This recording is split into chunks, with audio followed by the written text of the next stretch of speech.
अमरीकी सदर Donald Trump ने ईरानियों को वार्निंग दी है कि वो फौरी तौर पर तेहरान से निकल जाएं। अपने सोशल मीडिया प्लेटफॉर्म पर जारी बयान में अमरीकी सदर डोनाल्ड ट्रंप ने कहा कि इस तरह इंसानी जानों का ज़ाया होना शर्मनाक है।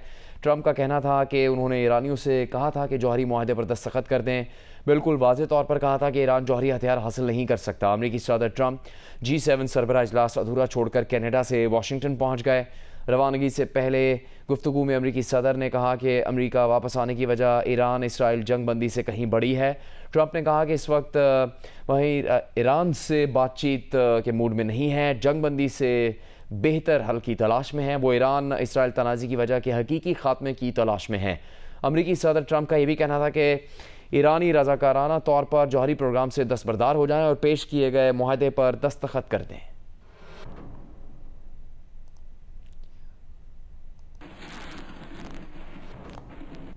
तर्जुमान चीनी वजारत ख़ारजा ने कहा कि अमरीकी सदर ट्रंप ईरान इसराइल कशीदगी में जलती पर तेल का काम कर रहे हैं। तर्जुमान चीनी वजारत ख़ारजा ने कहा कि तेहरान खाली करने की वार्निंग पर चीनी वजारत ख़ारजा ने कहा कि शोलों को हवा देना है। ट्रंप का जलती पर तेल छिड़कना ईरान इसराइल लड़ाई को मज़ीद फैलने और शिद्दत बढ़ाने का सबब बनेगा। तर्जुमान चीनी वजारत ख़ारजा ने कहा कि तमाम फ़रीक़ैन कशीदगी को कम करने के लिए फ़ौरी इक़दाम करें। इसराइल पर असर रसूख रखने वाले ममालिक बिलखुसूस अपनी ज़िम्मेदारियाँ अदा करें।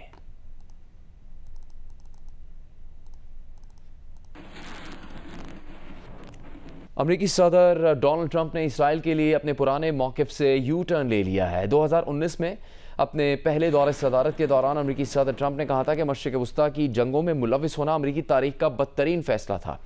सोशल मीडिया पर आज भी ट्रंप का 2019 का ये बयान मौजूद है, जिसमें उन्होंने कहा था कि मशरिक़ वस्ता की जंगों में अमरीका के 80 खरब डॉलर ज़ाया हो गए, हज़ारों अमरीकी फ़ौजी हलाक और ज़ख्मी हुए। उन मुल्कों में भी लाखों लोगों की जानें गईं जहाँ जाकर अमरीका ने जंगें लड़ी। ट्रंप का यह भी कहना था कि अमरीका ने वसी तबाही के हथियारों के झूठे और साबित ना होने वाले दावों की बुनियाद पर जंग की।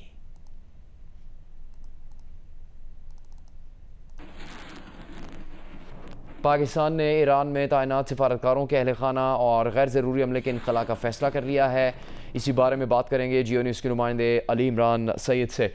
अली इमरान, क्या इक़दाम किए जाएंगे इसके लिए? जी बिल्कुल, जो सदर ट्रंप की चिलिंग वार्निंग रात को इशू हुई है कि तेहरान खाली कर दिया जाए, उसके बाद पाकिस्तान ने भी अपने अमले की हिफाजत के लिए यह फैसला किया है और उनके अहल खाने की कि उनका इनखला कर दिया जाए।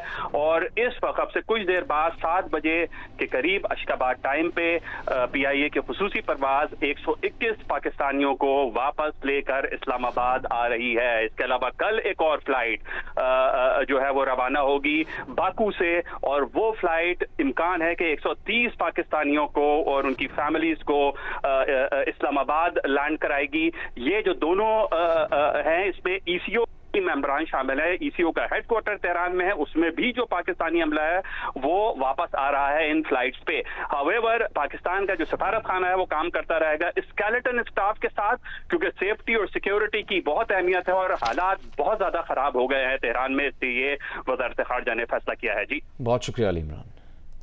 हुंजा की अताबाद झील में होटल की स्टोरेज और गलाजत पर गैर मुल्की सयाह की शिकायत सोशल मीडिया पर वायरल हो गई है। गैर मुल्की सयाह का कहना है कि साफ पानी की खूबसूरती और गंदे पानी के दरमियान फ़र्क साफ देखा जा सकता है। गैर मुल्की सयाह का पैगाम वायरल होने के बाद गिलगित बल्तिस्तान की सूबाई हुकूमत का नोटिस और एक खुसूसी टीम झील का मुआयना करने अताबाद पहुंची है। हुंजा की अताबाद झील में होटल की स्टोरेज और गलाजत पर गैर मुल्की सयाह की शिकायत सोशल मीडिया पर वायरल हो गई है। गैर मुल्की सयाह ने कहा है कि साफ पानी की खूबसूरती और गंदे पानी के दरमियान फ़र्क साफ देखा जा सकता है। गैर मुल्की सयाह का यह पैगाम वायरल होने के बाद गिलगित बल्तिस्तान की सूबाई हुकूमत ने नोटिस लिया है। इससे मुतालिक आपको मजीद बताएंगे जियो न्यूज़ के नुमाइंदे अली अहमद। जी, हुंजा अपनी सयाहत के लिए बड़ा मशहूर है और यहाँ पर अताबाद झील जो कि बालाई हुंजा गुजाल में वाक़ा है, यहाँ पर सयाहत का बहुत ज़्यादा फ़्लो है। और यहाँ पर इस अताबाद झील के अतराफ़ में है छोटे बड़े बहुत सारे रिज़ॉर्ट्स बने हुए हैं। बड़ी तादाद में लोग आकर यहाँ पर स्टे करते हैं।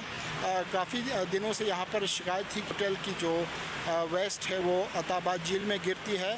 और गुज़श्ता रोज़ यहाँ पर एक गैर मुल्की सयाह ने वीडियो पैगाम सोशल मीडिया पर वायरल हुआ, जिसमें वो बता रहा है कि यहाँ पर जो है पानी को गंदा किया जा रहा है। आज जो है इन्वायरमेंटल प्रोटेक्शन एजेंसी के एहलकार और यहाँ पर ज़िली इंतज़ामिया यहाँ पहुँची है और वो यहाँ पर मायना कर रहे हैं। सुबह से अब तक 2-3 मरतबा झील का मायना किया जा चुका है और अभी उन्होंने हतमी तौर पर कोई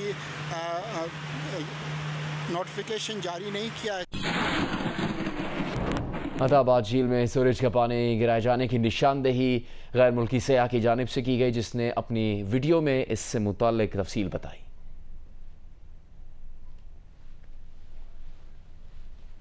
गैर मुल्की सयाह की गुफ्तगू आपने देखी, जिसने इस बात की वाज़ेह तौर पर निशानदेही की अताबाद झील में सूरज का पानी गिराए जाने से किस तरह से गंदे पानी और साफ पानी का फ़र्क वहाँ पर वाज़ेह तौर पर नज़र आ रहा है। जियो न्यूज़ के नुमाइंदे अली अहमद ने इससे मुतालिक रिपोर्टिंग भी की है, उनसे हम बात करेंगे। अली अहमद, अब तक कोई एक्शन लिया गया जब गैर मुल्की सयाह ने इसकी निशानदेही की? ये आज से नहीं, ये तो बहुत अरसे से यहाँ पर ये आलूदगी फैलाई जा रही होगी। जी, ये होटल जो है यहाँ पर अताबाद झील के किनारे इंतहाई झील के बिल्कुल करीब है और इसकी बाउंड्री जो है झील के साथ लगी हुई है और यहाँ पर मुतअद्दिद बार मुकामी लोगों ने भी इसकी शिकायत की कि इसकी वेस्ट जो है अताबाद झील में गिरती है। गुज़श्ता रोज यहाँ पर एक गैर मुल्की ने जो वीडियो बनाया था उसको लेकर यहाँ पर सूबाई हुकूमत के जो एहलकार है इन्वायरमेंटल प्रोटेक्शन एजेंसी के खादिम हुसैन अपनी टीम के साथ यहाँ पर पहुंची है और उन्होंने 3 दफ़ा इस झील का मुआयना किया और अब ये बताया जा रहा है कि इसके कुछ हिस्से को जो है खाली किया जाएगा या सील किया जाएगा, इस तरह की इतलात है, लेकिन अब तक उसको कंफर्म नहीं किया गया। हमारे इतला के मुताबिक कुछ हिस्से को यहाँ पर इस वक्त सील किया जा रहा है। अली अहमद, यहाँ पर इस मकाम पर कोई एक ही होटल है या एक से ज़्यादा होटल है?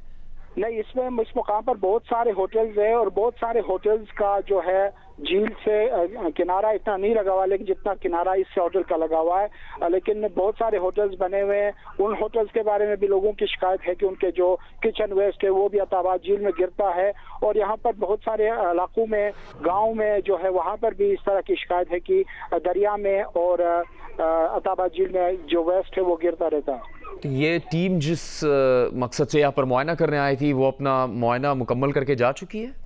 नहीं, वो टीम अभी मौजूद है यहाँ पर और यहाँ पर होटल इंतजामिया के साथ गुफ्तगू हो रही है और हमारी इत्तला के मुताबिक कुछ हिस्से को यहाँ पर।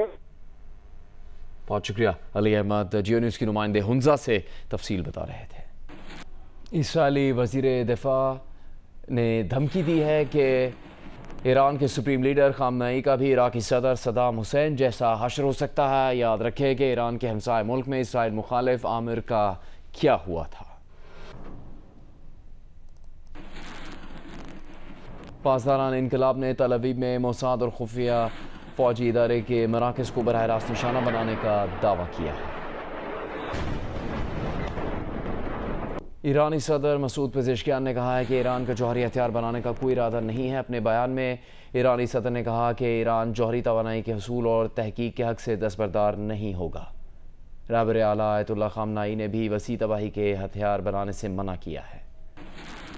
ब्रेकिंग न्यूज़ है, सदर मुमलिकत आसिफ अली ज़रदारी से वज़ीर आज़म शहबाज शरीफ ने मुलाकात की है। इस मुलाकात में मुल्की सियासी और मुआशी सूरत हाल पर गुफ्तगू की गई। एलामे के मुताबिक वज़ीर आज़म ने सदर को वफाकी बजट और दौरा मुत्तहिदा अरब अमारात से मुतालिक आगाह किया। इस मौके पर सदर आसिफ ज़रदारी ने कहा कि वफाकी बजट में कम आमदनी वाले तबकात की फलाह को तरजीह दी जाए। बजट में तनख्वाहदारों, पेंशनर्स और पसमानदा तबकों के लिए मौसर इक़दामात की ज़रूरत है।